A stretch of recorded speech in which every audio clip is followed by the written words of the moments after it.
you're going to have health care. This is life or death stuff. Tens of thousands of Americans die each year just because they don't have health insurance. Millions more live with the fear that they'll go broke if they get sick.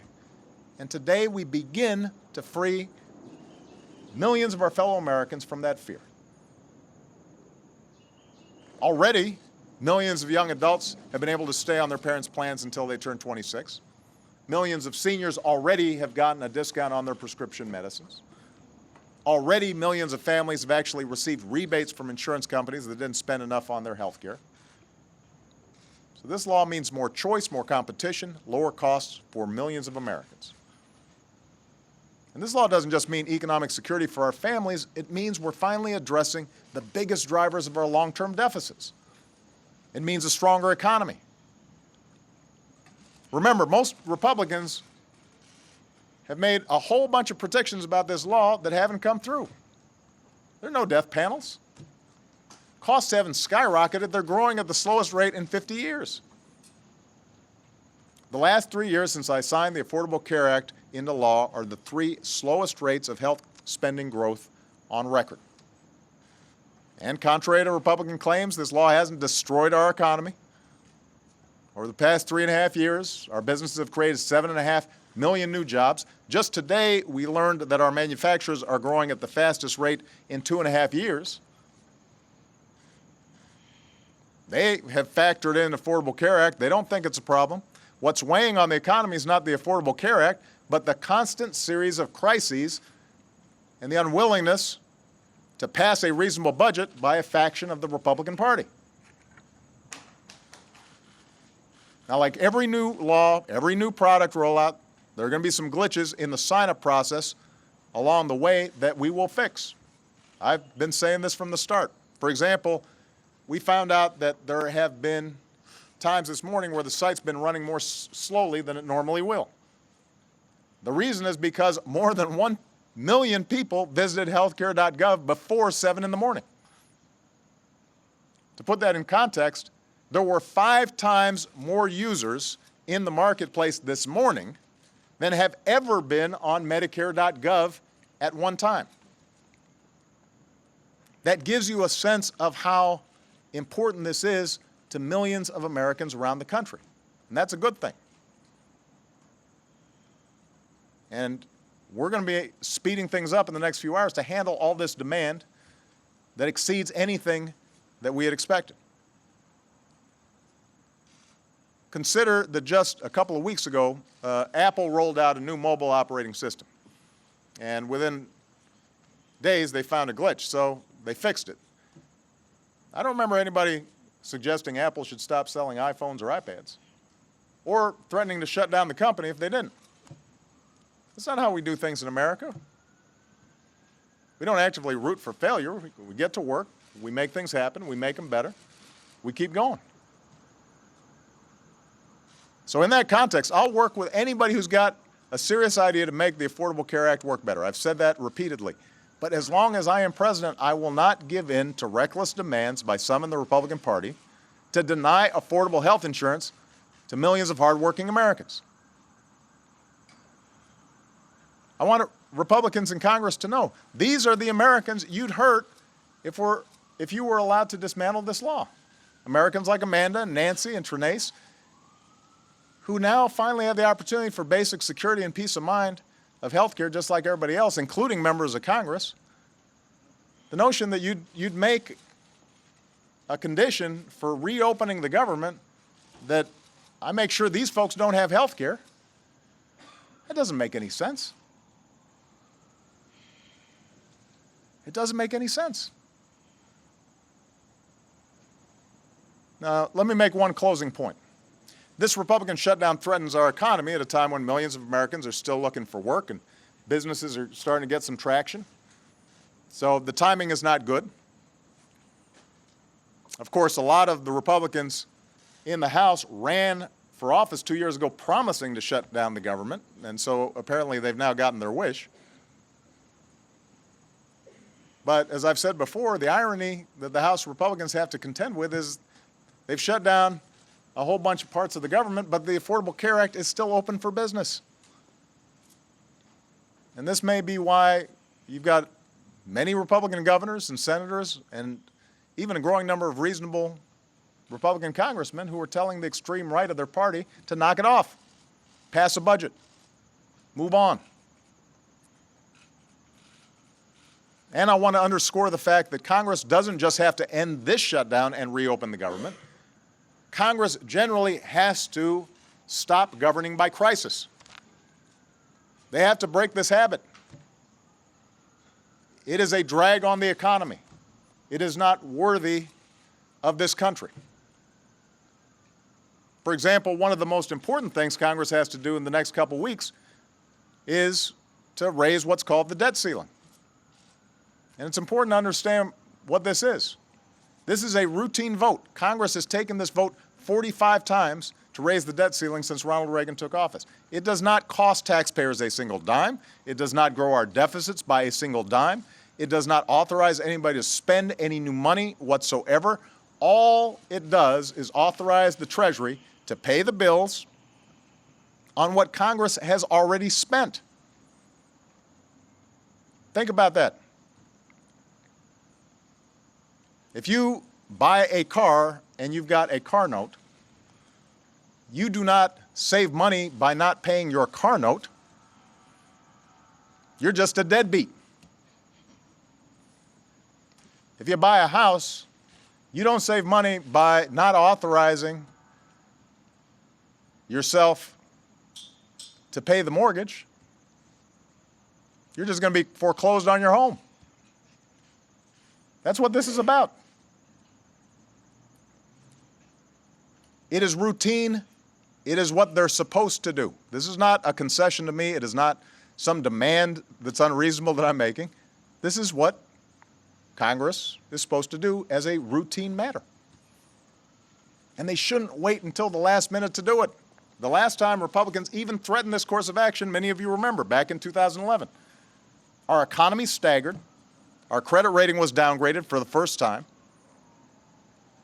If they go through with it this time and force the United States to default on its obligations for the first time in history, it'd be far more dangerous than a government shutdown, as bad as a shutdown is. It would be an economic shutdown. So I'll speak more on this in the coming days, but let me repeat. I will not negotiate over Congress's responsibility to pay bills it's already racked up. I'm not going to allow anybody to drag the good name of the United States of America through the mud just to refight a settled election or extract ideological demands.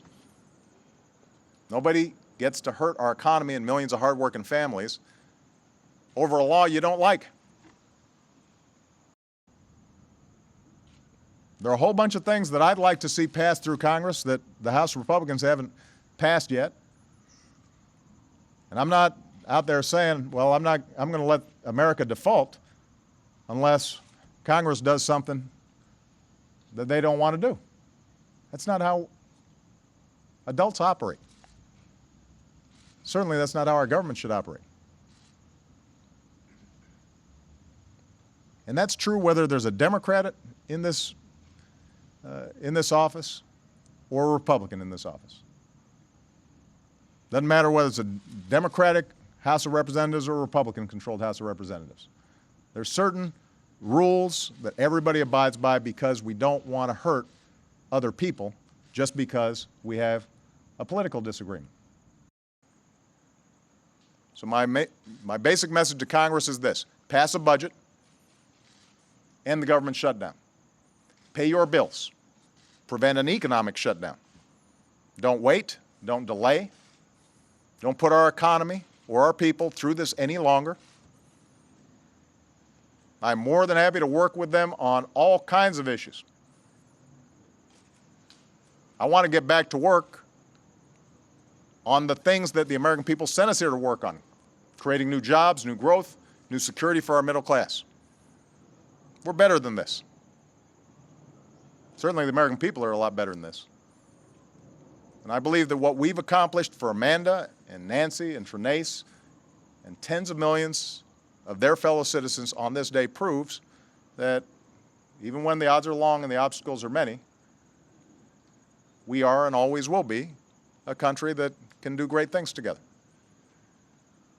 Thank you very much, everybody. God bless you. Thank you, all of you, for the great work that you're doing. And thank you, Kathleen Sebelius, for the outstanding work that she's doing, making sure that millions of Americans can get health insurance. Thank you. If you won't negotiate, how can you get a solution? How can you bring an end to this if you won't talk to the congressional leaders?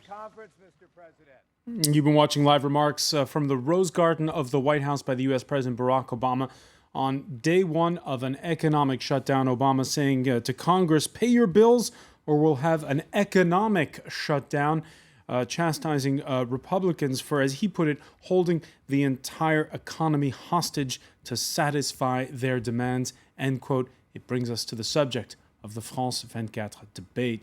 If Hollywood was writing this story, would you call it a sequel? Federal services in Washington shut down as of midnight in scenes reminiscent of 1995-96, when the U.S. government basically ground to a halt, more or less, for 3 months. Democrats and Republicans digging in their heels for a long fight over the budget and the implementation of Barack Obama's universal health care bill. Texas Senator Ted Cruz last week even tried a 21-hour filibuster, complete with bedtime stories. Do you like green eggs and ham?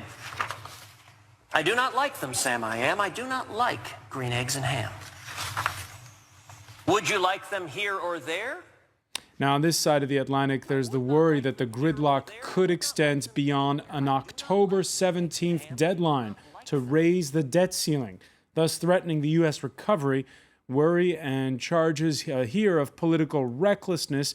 Maybe Europe, though, shouldn't be so smug, not when Italy's government might fall and when leaders can only respond to the Eurozone crisis with what some labeled slow-motion fits of start-and-stop reform. Today in the France 24 debate, we're looking at Washington and the shutdown. And with us, Ronald Freeman of the Atlantic Council. Welcome back to the show, sir. Evening, François. Welcome to Patrick Hedger from the Washington-based advocacy group FreedomWorks, which promotes less government and lower taxes. Also here in the studio with us, Raquel Garrido of the French Communist Allied Party of the Left, le Parti de Gauche. Hi. Thank you for being with us. And France 24 International Affairs editor, Douglas Herbert. The France 24 debate, where you've been joining the conversation on Facebook and on Twitter, our hashtag F24Debate. We've been hearing from Barack Obama, the shutdown in Washington, not stopping the clock on a key stage of the U.S. president's health coverage plan. Since midnight, a new, I call it a health insurance exchange, is enrolling the uninsured via the website healthcare.gov. For Obama, there's no going back with or without a shutdown. And that's why I will not negotiate on anything when it comes to the full faith and credit of the United States of America. Now, the president says, I'm not going to negotiate. Well, I'm sorry, but it just doesn't work that way. We're not going to ignore Washington's spending problem, and we're not going to accept this new normal of a weak economy, no new jobs, and shrinking wages. Is this show, or are we really headed for a long shutdown? It's more than show, much more than show, and it's possible that we're in serious trouble. But as far as Speaker Boehner is concerned, if he was right, if the American people did not want the Affordable Health Care Act, Mitt Romney would be president today. This is what the last election just a year ago was all about. There is a law on the books voted by both houses of Congress called Affordable Health Care. The Republicans are trying to, some of them, deny the fact that it's a law of the United States.